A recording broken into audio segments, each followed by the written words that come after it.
What's up? Welcome back. John Stark from BackTheMovieGuy.com, your favorite blind film critic, and we're in the middle of awards season, but we still have streaming drops to consider and ponder. This is a Merry Little Xmas. It's a new Netflix Christmas movie, and I liked it. I'm just gonna go ahead and say that straight up front. Considering the way that we just sort of churn out Hallmark and Great American Family and Lifetime to some extent, even though they seem to have kind of waved the white flag a little bit to the others. Just keep churning out turning out these. There's like a Christmas movie like every day. It just seems to drop. Hallmark starts Christmas in like October now because they have so many movies. And then they also have that Christmas in July because their whole network is basically just like Christmas movies. They're just probably in 10 years, it's just going to be Christmas, the channel 24, 24/7. Does Hallmark? No, Hallmark doesn't make anything else anymore. They just make Christmas movies. Um, so yeah, I think Netflix has actually somehow elevated a few because they don't focus on making like 40 of them to release between like November and December. They focus on making like 5 or 6 and at best, and putting them out, and they can get slightly better directors, a little bit better casts together, people who don't normally do this kind of film. You think about like Christmas Chronicles being Kurt Russell in that with like Goldie Hawn also. That's never gonna happen on Great American Family. So, um, this time around, we've got Elisa Silverstone and Oliver Hudson playing a conscious uncoupling couple at Christmas time. They have 2 kids. Uh, One of them is away at college, and the other one is still a senior in high school. I don't know how old that kid is, but he's 40. Like, every time I heard his voice, I was like, that is a grown man. There's no way that kid looks like. There's, he is, he's got one of the deepest voices in the film, and he's like, hey, mom, I'm here. He has a deeper voice than like his dad and the love interest for Lisa Silverstone every time. You don't understand me, mom. Like, what is up with? Did they cast like a middle-aged man as a? There's no way that there's definitely he's not a teenager. There's no way that kid has a 1 as the first digit in his age. If he had a 2, I would be surprised. A 3, okay, I would go with a 3. If he was 30 something, I would believe that. I think there actually could be a 4, and that wouldn't surprise me. I think he's probably 30 something. So, um, yeah, Jamila Jamil's in this, Melissa Joan Hart, and it's this thing where they're getting a divorce. Lisa Silverstone moved to this small town for Oliver Hudson years ago. She was an architect who wanted to work on, sort of like green save the planet type architecture, and gave up her life to move to this, as she refers to it as, it's like he lived inside of a Yankee Candle. So it's like every small town you've ever seen in one of those Christmas movies. Um, where Oliver Hudson was the small town doctor, and her career became, she went from being an architect to being like a handy woman, like an overqualified handy woman and mother. And so meanwhile, he was always working because he was a small town doctor. And for anyone who's ever watched Virgin River, it's a very time consuming job. Very time consuming. So, uh, anyway. So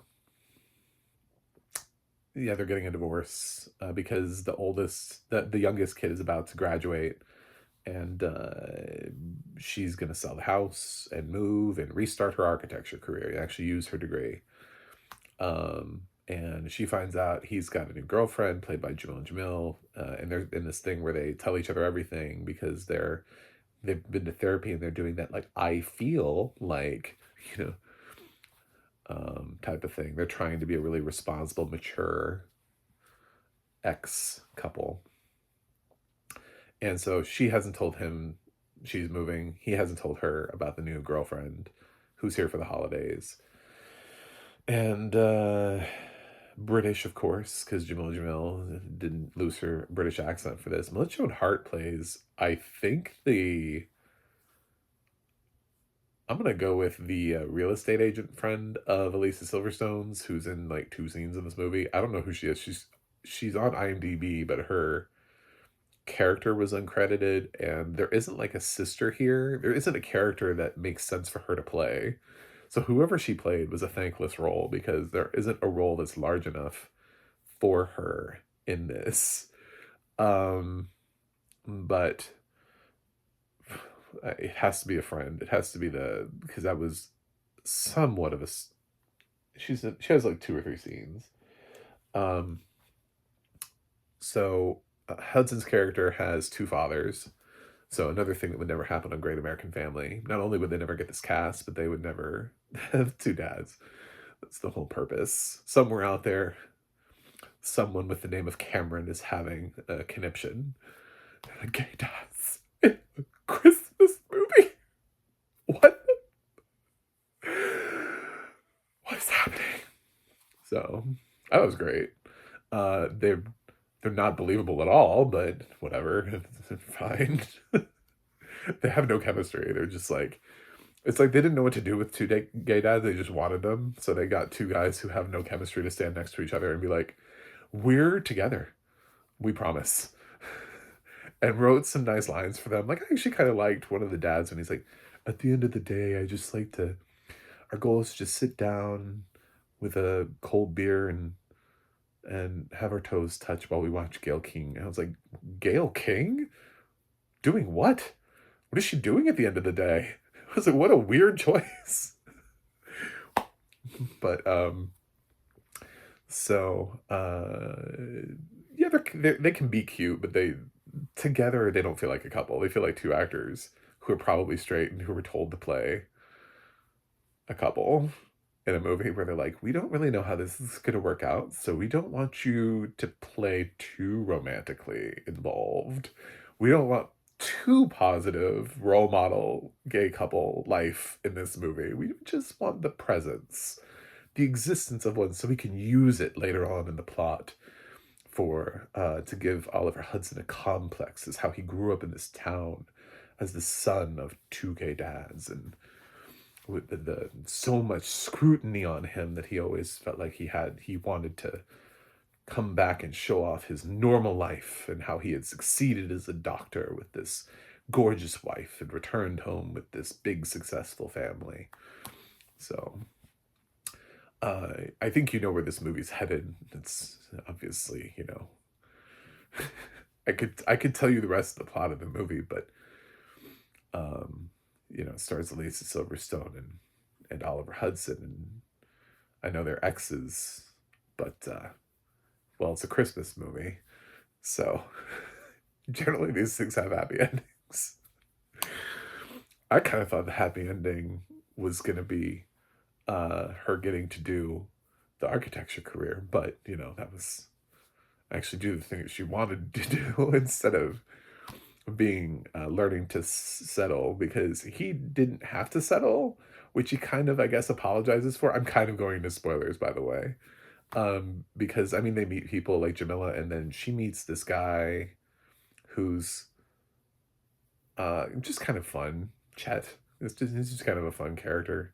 The kids, the daughter has a British boyfriend who's super into Harry Potter, but he ends up being sweet, and by the end of the film, Elisa Silverstone ends up like complimenting him for being like a really good partner to her daughter.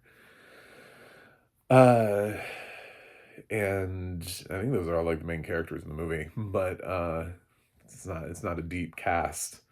There are some lawyers at the beginning of the film when they're talking about getting a divorce, but I don't think they're ever repeated again. there's an old neighbor that they use for, like, one scene, but she's not in a lot of the film. Like I said, the Melissa Joan Hart character is, like, barely in the movie. So it's mostly this family. So it's like mom, dad, the two people that are their love interests, gay dads, their two kids, and the daughter's boyfriend. That's the main cast of the movie. So yeah, I did. I kind of, I mean, I had a lot of thoughts about like fundamentally what the messaging here is, but considering it's Elisa Silverstone, I think this is exactly the messaging that she wanted, which is that sometimes, you know, you choose family and it's fine, and that's the life, because she stepped away from Hollywood when she became a mother. And I mean, she did things where she talked about being a mother a little bit too much for anybody who doesn't remember how Elisa Silverstone likes to feed her babies.